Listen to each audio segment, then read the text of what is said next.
Good afternoon, Grand Prairie High School teachers and staff. This is Dr. Lammers, and I'm here today to share some information with you about our 8-period day. Next school year, Grand Prairie High School is going to move away from the traditional 7-period day to an 8-period day schedule. And in fact, there's been a lot of dialogue within the district about making this change at all levels and at all secondary campuses. So it is something we can look forward to. All the details have not been completely worked out, but we know enough that, and we want to keep you guys in the loop and share with you what we do know about what this model will look like. There's a lot of advantages to it. I'm going to share with you some of those advantages. I'm also going to share with you a couple of graphics so you can get a feel for what the schedule might look like, and a proposed bell schedule, because we want you to have enough information that you can digest it and form some good questions, and we'll continue the conversation. So here goes. First, some of the advantages of an 8-period day, and there are quite a few of them, and in particular for our students. And of course, number one, it's about student achievement, right? And with an 8-period day, there's the potential for students to earn more credits. With a traditional 7-period day, they can earn, and if they come to 7 periods for 4 years, 28 credits they can earn. But with an 8-period day, they can earn 32 credits, and it opens up a lot of opportunities for our students.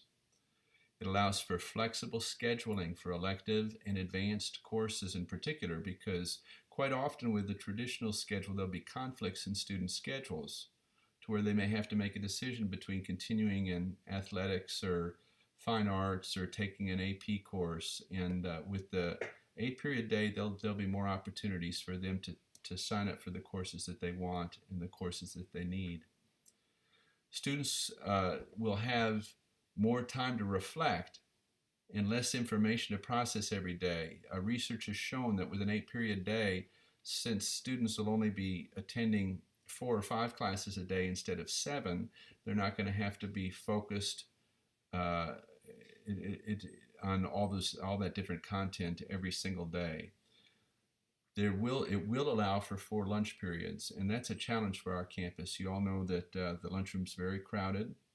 We had an increase in enrollment last year, and we expect to have one this coming year, and the fourth lunch period will be it'll be an asset.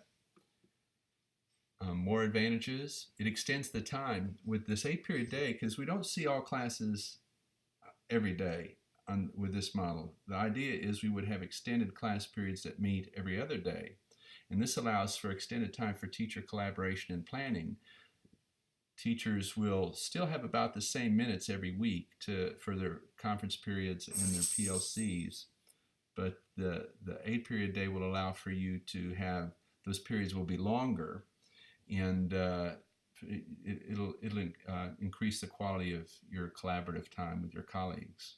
Longer class periods expand the opportunity for teachers to offer more cooperative learning activities to their students. So you have more time in class to be creative, and students can invest more time into whatever the content is that you're covering each day. Another advantage, increased potential for during the day, school day interventions and innovative course offerings.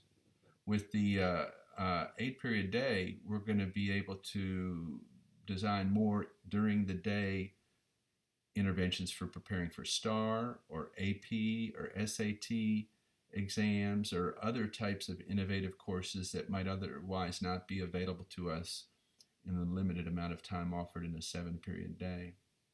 Oh, and another advantage is teachers will see fewer students every day.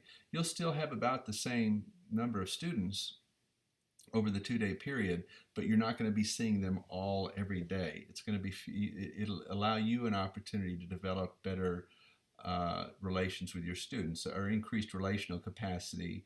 It's one of our 6 plays in capturing kids' hearts and so forth. It's going to increase the quality of time we have with our students.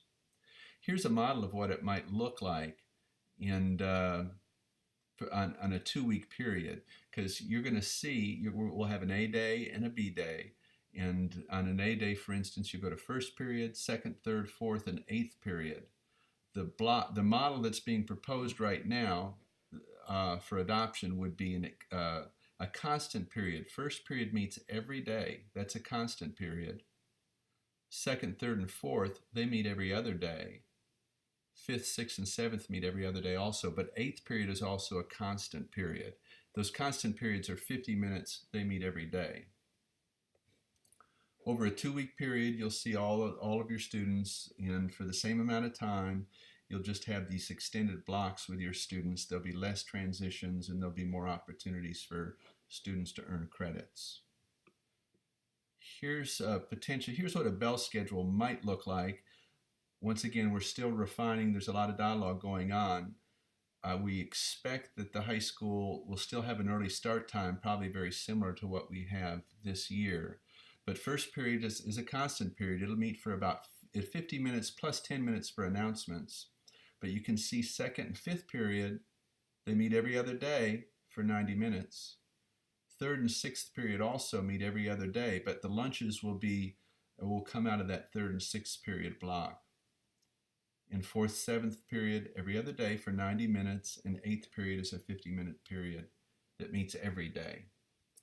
On the surface, initially it sounds a little confusing compared to what we're used to on a traditional schedule, but 13 years I was in the classroom, and all the schools I worked for were on a block schedule very similar to this. It's really nice. You do get very accustomed to it, and there's a lot of advantages for our students.